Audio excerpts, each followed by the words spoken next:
साथ है हमारे साथ देश की जानी मानी मशहूर न्यूज़ एंकर हैं चित्रा त्रिपाठी जी। शुक्रिया, बहुत धन्यवाद। हमारे गोरखपुर से हैं और मुझे बहुत अच्छा लग रहा है। जब जब इन्हें देखता हूं तो मन खुश हो जाता है और खुशी के वाला वीडियो तो आपका बहुत वायरल हो गया था, जो आपने क्लिक किया था। हाँ, और फिर आपने डिलीट क्यों कर दिया था? थोड़ा डर गया था। लोग कई बार अनपढ़ों की तरह टिप्पणी कर देते हैं। क्या बोल रहे थे? वो कह रहे थे कि एक साधु को इस तरह की बातचीत में नहीं जाना चाहिए, लेकिन मेरा मानना है वो मेरा अतीत था ना। विद्यार्थी जीवन में किसके मन में आकर्षण नहीं होता? कोई भी साधु हो उसको झूठ तो नहीं बोलना चाहिए। नहीं बोलना चाहिए। तो आपने क्यों नहीं लिखा अब डिलीट करने? कोई साधु कैसे डर सकता है लोगों की टिप्पणी से? दुनिया से थोड़ा डरना पड़ता है। आप डरेंगे तो फिर कैसे चलेगा, बताइए। अच्छा, आप कैसी हैं बताइए? मैं एकदम बढ़िया, अच्छी। गोरखपुर की यादों के बारे में कुछ बात करें। गोरखपुर की यादें तो मैं, घर है गोरखपुर, भाई बहन मम्मी पापा सब लोग रहते हैं, आना जाना लगा रहता है। गोरखपुर की एक एक खबर मेरी तक पहुंचती है, तो वो यादें नहीं, वो मेरे साथ चलता है गोरखपुर हमेशा।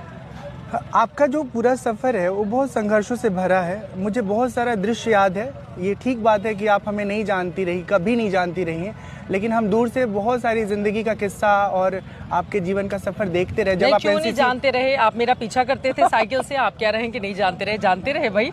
जब मैं बताइए अपनी कहानी, खुद ही बता दीजिए। जो डिलीट करना पड़ा था आपको? मैं जो है जेडी में था। हाँ, जूनियर डिवीजन में। और आप एसडी सीनियर में मतलब उसमें मिला था बीए वाला सीनियर जो होता है, तो करीब 3 साल का फासला था। बट लड़कियों की उम्र पता नहीं चलती। चित्रा जी आई और हमारा 44 बटालियन था।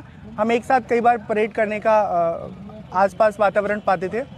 तो जब ये परेड करके निकली तो उसी समय मैंने सोच लिया था कि आज मैं फॉलो करूंगा कि ये देखते हैं किस तरफ रहती हैं, कहाँ जाती हैं।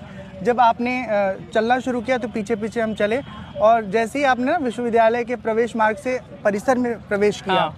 मैं अपने साइकिल को अपने घर की तरफ ले गया। मैं एक चीज पूछना चाहता, आप इतने तेज तर्रार हैं, इतना अच्छा बोलते हैं, सारी चीजें, परिवार है, पहले आप बचपन में पीछा भी किया करते थे हम लोगों का, फिर अचानक से ये साधु जीवन में परिवर्तन कैसे हो गया? कुछ पता नहीं चलता। मुझे एक बात समझ में आ गई थी कि दुनिया बहुत स्वार्थी है। सब लोग अपने मतलब से आपके जिंदगी में आते हैं और स्वार्थ सिद्ध हुआ सब छोड़ के निकल जाते हैं। आप जिस जगह पे हैं क्या वहाँ पर स्वार्थ सिद्धि नहीं है? हमने देखा है बाबाओं को बड़े बड़े पदों के लिए मतलब हाँ। लालसा रखते हुए, तो क्या यहाँ पर नहीं है स्वार्थ सिद्धि? हाँ, स्वार्थ सिद्धि है सबके जीवन में, पर मेरे जीवन में मुझे अपना भला देखना था कि सब संसार के लोग, रिश्ते नाते लोग अपने मतलब से हमारा उपयोग करेंगे। कल के लिए पत्नी भी अपने मतलब के लिए कहेगी, अगर उसकी जिंदगी की जरूरतें पूरी कर दी तो खुश, और नहीं तो फिर नाराज हो।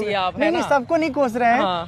हम भी कभी कभी सोचते हैं कोई अच्छी सी मिल जाए तो शादी कर लेते हैं। अच्छा है विचार ऐसा अब बना। तो अभी मिली नहीं है कोई? अभी मिली नहीं है। और अपने जानने वालों से मैंने कह रखा कि मुझे 2 ही पसंद है, एक तो IAS IPS और दूसरे जो है म्यूजिशियन। लेकिन IAS IPS में लफड़ा क्या है, वो 8 घंटे 10 घंटे अपने बॉस में फंसी रहेंगी। वो DGP परेशान कर रहा है या SSP परेशान कर रहा है या DM साहब ट्रेनिंग वाले को परेशान कर रहे हैं। हाँ, वर्कलोड बहुत होता है, तो वो थकी हारी घर पे आएंगी, सो जाएंगी। अब म्यूजिशियन मुझे अच्छा लगता है, वो आपको काफी सुकून देंगे और आपका आनंद भी बढ़ाएंगे। कितना स्वार्थ है आपका इसमें। तो जिंदगी आपको भी पूरा स्वार्थी होकर कि भैया हमको ये IAS IPS चाहिए, वो नहीं मिली तो म्यूजिशियन चाहिए। देखिए दोस्त ना, हाँ। क्या है कि जीवन का विवाह वाला सेगमेंट पूरा स्वार्थ है। पूरा ये एक तरह से जॉइंट वेंचर है, एक उद्यम है। अगर तालमेल के साथ समझ दोनों का ठीक नहीं मिलता है तो जिंदगी के सफर में बहुत तो कब शादी करने जा रहे हैं आप? अब ये तय नहीं है, अभी कोई मिली नहीं है। बस इस कुंभ में सोच रहा हूँ कोई मिल जाए। कुंभ में लोग बिछड़ते हैं, हमने पिक्चर में देखा है। आप कुंभ में ढूंढ रहे हैं। देखिए महाराज जी, आप अपने बारे में बताइए, कितना पढ़े लिखे हैं, क्या करते हैं, फिर हम लोग मदद करते हैं आपको। मैंने बीकॉम किया है, देख के मैंने बीकॉम किया है और उसके बाद आध्यात्मिक जीवन में रह के पिछले 7 वर्षों में 2008 से 2017 तक का समय रहा। उसमें आध्यात्म, वेद, उपनिषद, रामायण। मैं बहुत अच्छा प्रवचन करता हूँ। एक छोटा सा भजन सुनाऊं? सुनाइए।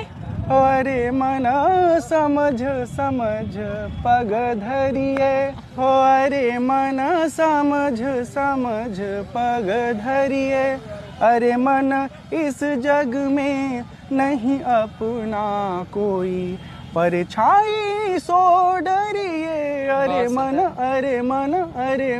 समझ समझ पग धरिए। मैंने आपके बहुत सारे वीडियोस देखे हैं जिसमें आप भजन सुनाते हैं, लोग बड़ी तल्लीनता से सुनते हैं, बहुत अच्छा गाते हैं। मुझे जानती, आप बताइए शादी करना चाहिए नहीं करना चाहिए? मैं कौन होती हूँ ये बताने वाली? करना चाहिए नहीं करना चाहिए आप सबका व्यक्तिगत मामला है। करे मन हो तो करे, नहीं मन हो तो नहीं करे। ये लगता है कि शादी करने के बाद वैराग्य और बढ़ गया। वैराग्य किस चीज से? परिवार से, दुनिया से, विषय वासना। नहीं, फिर आप दूसरी लड़की की जिंदगी खराब करेंगे अगर आपके मन में पहले से इस तरह सब के बातों विचार से हैं तो। बीच में ऐसे द्वंद में फंसा ना कि 15 साल जो व्यक्ति अकेला जीवन जी चुका है, क्या वो किसी के साथ जी आपकी पाएगा? कितनी उम्र है? 37 रन कर रहा है। 37 नहीं तो आप सोच समझ के ऐसा नहीं हो, मतलब ये तो किसी और का जीवन नहीं खराब बस करना इसी चाहिए। दुविधा में पड़े हैं। गंगा मैया से प्रार्थना किया तो विरक्त बना दो, गंगा मैया प्लीज या तो बाबा जी आसक्त को बना। आप एक अच्छी सी इनके मन मुताबिक लड़की प्रदान करें, हम लोग ये कामना करते हैं, ठीक है, ताकि इनको फिर किसी और का पीछा नहीं करना पड़े। खैर वो बहुत पुरानी बात है। पीछा बताओ आपको, सच में हम किसी का पीछा नहीं करते। मेरे फोन का कोई भी एक्सेस ले सकता है कभी भी, 24/7 मैं व्हाट्सएप लिंक कर सकता हूँ। हाँ। ऐसा कुछ मैंने घाल में नहीं रखा। 15 साल अकेले जी रहा हूँ। अच्छा। कोई दिक्कत नहीं है। कैरेक्टर वाइज सब कुछ बहुत अच्छा है। मैं जानती हूँ आपको भैया, बस बहुत ये है प्यारे कि हैं, मैं अच्छे थोड़ा इंसान हैं। हंसमुख हूँ, खुले मन का हूँ। मुझे लगता है ना कि जैसे मैं आपसे मिलकर बात कर रहा हूँ, ठीक है, किसी और का बोली अच्छा लगा, गाना अच्छा लगा, कुछ भी क्रिएटिविटी पसंद आई, आप खुल करके खुले आसमान में बतिया रहे हो। आपकी पत्नी जो फुसुर फुसुर जल रही है कि देखो हमको छोड़ के उनसे बतियाया जा रहा है। भगवान मतलब आप मैं एक बस बात खत्म करता हूँ। क्या है ना कि हमारे समाज में एक बहुत बड़ी एक ट्रेजेडी है कि हम विवाह करके ना लोगों को कैद करना चाहते हैं। कैद नहीं करना चाहिए।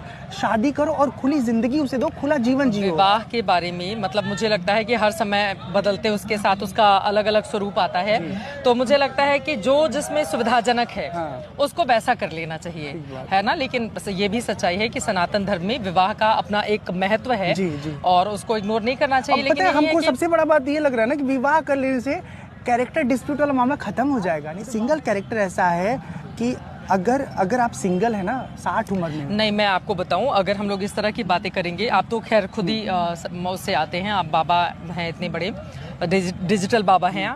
मुझे ऐसा लगता है कि हम लोगों के हम जिस संसार में रहते हैं या जिस सनातन धर्म को लेकर आगे बढ़ते हैं वो बहुत बड़ा है और वहाँ पर एक दो साधु सन्यासी नहीं है, वहाँ पर आपको लाखों साधु सन्यासी मिलेंगे और उन लाखों लोगों में से न जाने इतने कैसे होंगे जिसको हम लोग कभी जानते भी नहीं होंगे, लेकिन उनकी अपनी श्रद्धा है, अपनी कामना है, सनातन धर्म के लिए अपनी लड़ाई है, वो बहुत लंबे समय से उसके लिए संघर्ष कर रहे हैं।